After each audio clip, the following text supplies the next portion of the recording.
অসমৰ গোলাঘাটত প্ৰথমবাৰৰ বাবে আনুষ্ঠানিকভাৱে উদ্বোধন কৰিলে সোলাৰ হেঙিং প্ৰকল্প। গোলাঘাটৰ বহু ঠাইত হাতী মানুহৰ সংঘাত বাঢ়ি যোৱাৰ বাবে প্ৰায় 25খন গাঁৱৰ ৰাইজে সকাহ পাবৰ বাবে অসম চৰকাৰে বন বিভাগৰ উদ্যোগত উদ্বোধন কৰিলে এই প্ৰকল্প। এই কাৰ্যসূচীত উপস্থিত থাকে খুমটাই সমষ্টিৰ বিধায়ক মৃণাল শইকীয়া আৰু বন বিভাগৰ উচ্চপদস্থ বিষয়াসকল।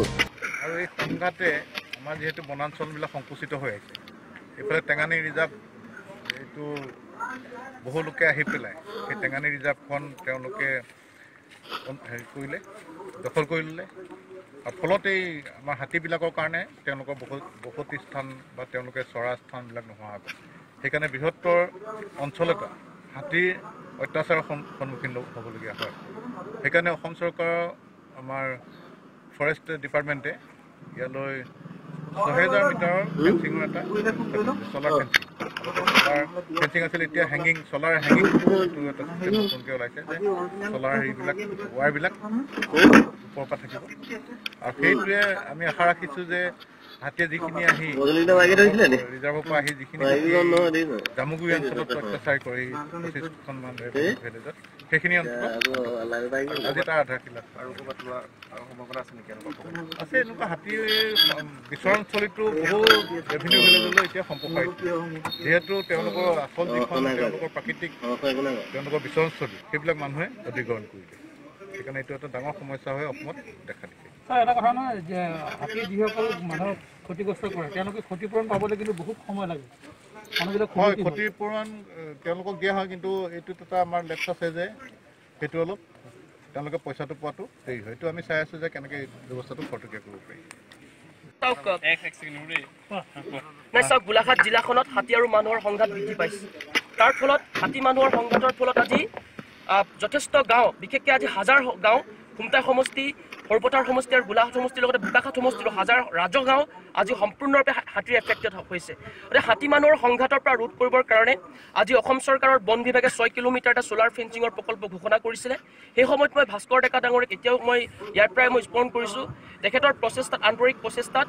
আৰু মই অতি ধন্যবাদ দিব বিচাৰিছোঁ গোলাঘাট জিলাৰ বন বিভাগক, বিশেষকৈ হাতী মানুহৰ সংঘাতৰ লগত মিনিমাইজ কৰিবৰ কাৰণে গোটেই 6 কিলোমিটাৰ প্ৰথম পৰ্যায়ত তেওঁলোকে ফেঞ্চিঙৰ ব্যৱস্থা কৰিছে। আমি ভাবোঁ যে এই ফেঞ্চিঙৰ জৰিয়তে আমি বিশেষভাৱে ক্ষতিগ্ৰস্ত লোকসকলৰ সামগ্ৰিক বিকাশ আৰু উন্নয়ন সাধন হ'ব। আৰু লগতে ইয়াৰ পৰা সকাহ পাব। আপোনালোকে দেখিছে হাতীয়ে বাসগৃহ অনিষ্ট কৰিছে, কৃষিভূমি অনিষ্ট কৰিছে, ৱাটিং আৰু জামুগুৰি গাঁও পঞ্চায়তৰ প্ৰায় 40খন ৰাজহ গাঁও। সাংঘাতিক কথা। ক্ষতিপূৰণ কিন্তু এতিয়ালৈকে পাইছে বহু লোকে, কিন্তু এতিয়াও পোৱা নাই। গতিকে এই কথা বতৰাবিলাকো বন বিভাগৰ প্ৰতি আমন্ত্ৰণ জনাইছোঁ। এটা 3টা মই মূল কাৰণ ক'ম। নম্বৰ বনাঞ্চলৰ ভূমি বেদখল 1 নম্বৰ কথা, 2 নম্বৰ হাতীৰ বিচৰণ ভূমি হ্ৰাস পোৱা, 3 নম্বৰ চৰম খাদ্য সংকটৰ বাবে হাতী মানুহৰ সংঘাত দিনক দিনে বৃদ্ধি পাইছে। এই কথা বতৰাবিলাক কিন্তু ৰাজ্য চৰকাৰে অত্যন্ত আন্তৰিকতাৰে ল'ব লাগিব। ইতিমধ্যে আমি সৰ্বানন্দ সোণোৱাল ডাঙৰীয়াকো দেখিছোঁ অতি আন্তৰিকতাৰে কিছু কথা তেওঁ লৈছে, বনাঞ্চল বৃদ্ধি, বনাঞ্চলৰ সংৰোপণ, এই কথা বতৰাবিলাক লৈছে। আৰু কৃষকসকলক তেওঁ যাতে ক্ষতিগ্ৰস্ত যিসকল ব্যক্তিৰ হাতীয়ে ঘৰ ভাঙে, খেতি খায়, তেওঁলোককো ক্ষতিপূৰণ দিব লাগে। তেওঁলোকে যথেষ্ট কষ্ট কৰে। আৰু এটা কথা ক'ব বিচাৰিছোঁ এইখিনিতে, আমাৰ এই অঞ্চলটো এটা কৃষিপ্ৰধান অঞ্চল। অকল হাতী মানুহৰ সংঘাত বুলিয়েই নহয় যে এইবিলাক গৰাখহনীয়া প্ৰধান অঞ্চল। বিশেষকৈ আপুনি গোৱালটোপ অঞ্চলত এটা গৰাখহনীয়া আছে, কাৰিগাঁও অঞ্চলত বৰজানত এটা গৰাখহনীয়া আছে। আৰু বিশেষকৈ অত্যন্ত ডাঙৰ কথা যে আমাৰ ইয়াত সকলোৱে হাঁহ কুকুৰা পোহে বা গৰু ছাগলী পালন কৰে, এখন ভেটেনেৰীৰ অভাৱত আজি সাংঘাতিকভাৱে আমি ক্ষতিগ্ৰস্ত হৈ আছোঁ। আৰু এটা কথা, ডাঙৰ কথা হ'ল ফৰকাটিঙৰ ক'ল্ড ষ্ট'ৰ নোহোৱাৰ ফলত আজি হাজাৰ হাজাৰ কৃষকসকলে আজি ক্ষতিগ্ৰস্ত হ'বলগীয়া হৈছে। ফৰকাটিঙৰ ক'ল্ড ষ্ট'ৰ যদি অসম চৰকাৰক আমি আহ্বান জনাইছোঁ, অসমৰ মুখ্যমন্ত্ৰী সৰ্বানন্দ সোণোৱাল ডাঙৰীয়াক, কৃষিমন্ত্ৰী ডাঙৰীয়াক, প্ৰশাসনৰ লোকসকলো আছে।